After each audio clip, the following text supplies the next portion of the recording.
नमस्कार, मैं डॉक्टर सुशील कुमार शर्मा, सहआचार्य इतिहास, राजकीय महाविद्यालय गुड़ा। हम बीए भाग प्रथम के पाठ्यक्रम और प्रश्न पत्र राजस्थान के इतिहास में चर्चा कर रहे थे। उसमें हमने पहले व्याख्यान में मेवाड़ राजघराने की वंशावली को मैंने आपको बताया, वहाँ के शासकों के कालक्रम के बारे में आपको बताया। एक बार मैं दोबारा उसको रिपीट कर देता हूँ। सबसे पहले हमीर वहाँ के शासक रहे, उनका कार्यकाल 1326 से 1364 रहा। उसके बाद में क्षेत्र सिंह शासक बने 1364 से 1382, और उसके बाद में लाखा हंसाबाई के साथ इनका विवाह हुआ और इनका कार्यकाल 1382 से 1421 ईस्वी। और उसके बाद में उनका पुत्र मोकल सत्तासीन हुआ, जिसका कार्यकाल 1421 से 33 रहा। और उसके बाद में मेवाड़ का सबसे शक्तिशाली शासक कुंभकर्ण शासक बना। कुंभकर्ण या कुंभा जो इतिहास में प्रसिद्ध हुआ, ये कुंभा सहित 6 भाई थे। कुंभा, शिवा, सत्ता, नाथ सिंह, राजधर, वीरमदेव और उनकी एक बहन थी लालबाई। 6 भाई थे, कुंभा, शिवा, सत्ता, नाथ सिंह, राजधर, वीरमदेव और एक बहन लालबाई। ये 7 भाई बहनों का इनका परिवार था और उनमें सबसे बड़े शासक थे, जो बने शासक वह थे कुंभा।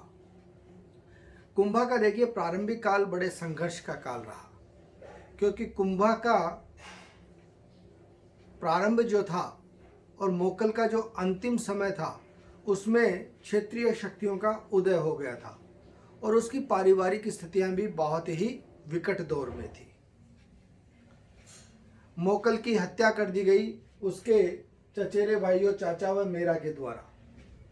जब उनकी हत्या कर दी गई और उसके जो ताऊ थे राव चूड़ा, उनके साथ भी राजनीतिक विरोधाभास रखा गया। ऐसे में कुंभा छोटा था उम्र में, और कुंभा छोटा होने के कारण उसके मामा थे राव रणमल। यहाँ पर एक चीज और कि यह सिसोदिया वंश के शासक थे।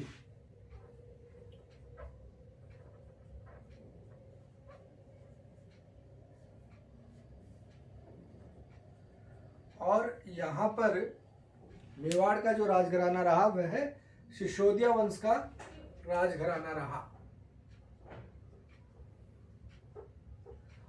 अब जब उसके साथ में प्रारंभिक संकट हुआ, तो ऐसी स्थिति में उसके मामा थे राव रणमल, जो कि मारवाड़ घराने के राजा थे, और उनके द्वारा इस समय कुंभा की सहायता के लिए वे मेवाड़ के क्षेत्र में आ गए। उन्होंने प्रारंभ के अंदर सारे संघर्ष को अपने अधीन किया, राव चूड़ा को भी वहां से खदेड़ा और धीरे धीरे सारी शक्ति अपने हाथों में केंद्रित कर ली। सारी शक्ति केंद्रित करने के बाद में धीरे धीरे उन्होंने जितने भी कुंभा के पारिवारिक परिदृश्य के लोग थे उनको हटाना दूर कर दिया। कुंभा की शक्ति को भी उन्होंने बढ़ाया, क्षेत्रीय शक्तियों को भी अपने अधीन किया। लेकिन कहते हैं कि राव रणमल जो था वह भी बहुत महत्वाकांक्षी था, और एक बार उसने अपनी प्रेयसी को नशे के स्थिति में ये कह दिया था कि आने वाले समय में मैं केवल मारवाड़ का शासक नहीं बल्कि मेवाड़ का भी शासक रहूँगा। जब यह बात कुंभा के पास पहुँची, कुंभा शासनाधीश बन चुका था।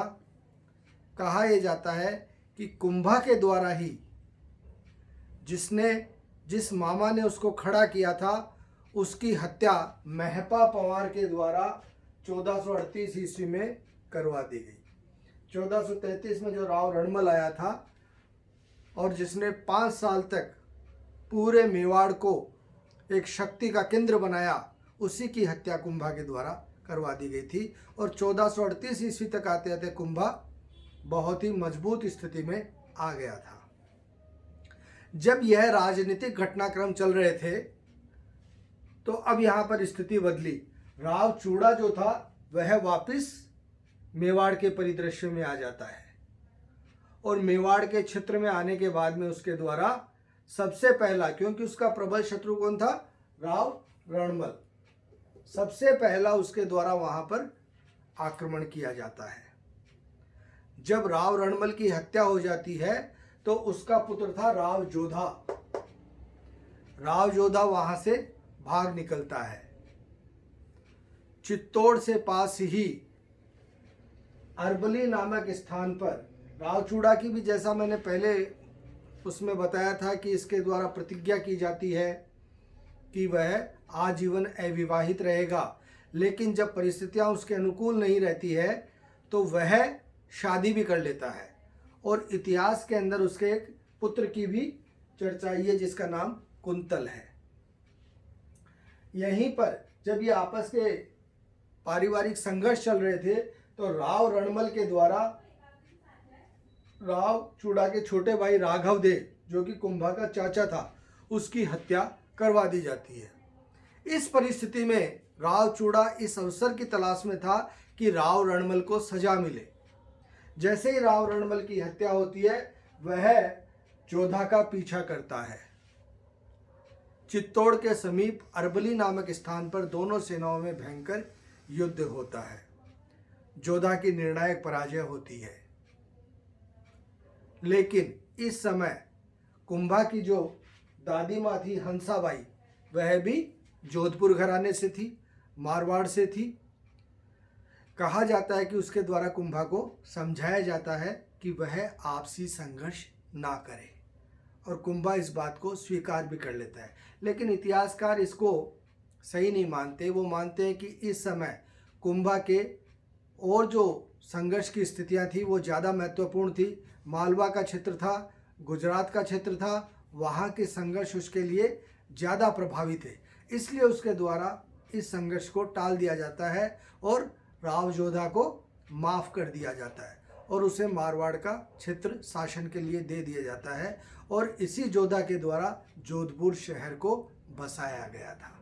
जोधपुर शहर का संस्थापक यही राव जोधा था। जब ये सारी पारिवारिक स्थितियां होती है, कुंभा धीरे धीरे अपनी शक्ति को मजबूत करता है। कुंभा के लिए कहा गया है कि द्वारका के योगी नंदिकेश्वर की इच्छा राजा बनने की हुई और उन्होंने सौभाग्य देवी के गर्भ से जन्म लिया और इतिहास में कुंभा के नाम से प्रसिद्ध हुए। कुंभा का प्रारंभिक जीवन कठिनाइयों से भरा हुआ था, लेकिन धीरे धीरे उसने शक्ति का केंद्र अपने अधीन कर लिया और उसकी लगभग 9 महत्वपूर्ण विजय हुई, जिसकी चर्चा हम अगले व्याख्यान में करेंगे। कुंभा के लिए कहा जाता है कि वह श्रृंगार विश्वम्बरो था, बहुत सुंदर देहधारी का था, और तीनों जो बताई गई हैं स्थितियाँ, तीनों लोकों की रमणियों को मोहित करने वाला उसे बतलाया गया है। कुंभा अपने समय का सबसे प्रसिद्ध शासक था। उसने अपनी प्रशस्तियों में बहुत सी उपाधियां धारण करी और उन उपाधियों के माध्यम से हम इस बात पर पहुंचते हैं कि वह एक पराक्रमी राजा था, दिग्विजयी राजा था, साहित्यकारों का आश्रयदाता था और छापा मार युद्ध पद्धति में भी प्रवीण था। तो हम देखते हैं कि उसने कौन कौन सी उपाधियां धारण करी, किन किन ग्रंथों में। तो सबसे पहले रसिक प्रिया, रसिक प्रिया में उसकी उपाधियां मिलती हैं नरपति, छाप गुरु, हाल गुरु, अकपति व गैनपति। इन उपाधियों से यह अर्थ निकलता है कि कुंभा छापामार युद्ध पद्धति में प्रवीण था और एक शक्तिशाली विजेता था। उसने तमाम परिस्थितियों को अपने अधीन कर लिया था, अपने क्षेत्र को, अपने राज्य को बहुत विस्तारित कर लिया था। दूसरा, कीर्ति स्तंभ। देखिए, कीर्ति स्तंभ की स्थापना चित्तौड़ में 1460 ईस्वी में हुई थी और इसमें उसने उपाधि जो धारण करी है, राजगुरु, दीन गुरु, परम गुरु आदि उपाधियों से अपने आप को सुशोभित करवाता है। और उनका अर्थ क्या निकलता है कि वह महान दानी था तथा पहाड़ी दुर्गों का स्वामी था। और अगले पर उसमें कुंभलगढ़ प्रशस्ति में हम देखते हैं कि उसके द्वारा महाराजा धीराज, राय रायण, राणे रासो और महाराणा कहकर उसको पुकारा गया है। अर्थात राजाओं के में महान साहित्यकारों को आश्रय देने वाला पराक्रमी राजा था। कुंभा पहला ऐसा बड़ा शक्तिशाली शासक था जिसने कि महाराणा की उपाधि धारण की थी। कुंभा एक ऐसा शासक था जिसने तत्कालीन समय मालवा के सुल्तान को भी पराजित किया और गुजरात के सुल्तान को भी पराजित किया, और दोनों से अपने क्षेत्रों को बढ़ाए रखा, बचाए रखा, और अपनी शक्ति के बल पर तत्कालीन समय मध्यकाल में मेवाड़ को सिरमौर राजघराने के रूप में प्रतिस्थापित कर दिया। कुंभा की जितनी विजयें हुई और दो प्रमुख विजय जो हुई मालवा व गुजरात की, वह हम तीसरे व्याख्यान के अंदर उसकी चर्चा करेंगे। धन्यवाद।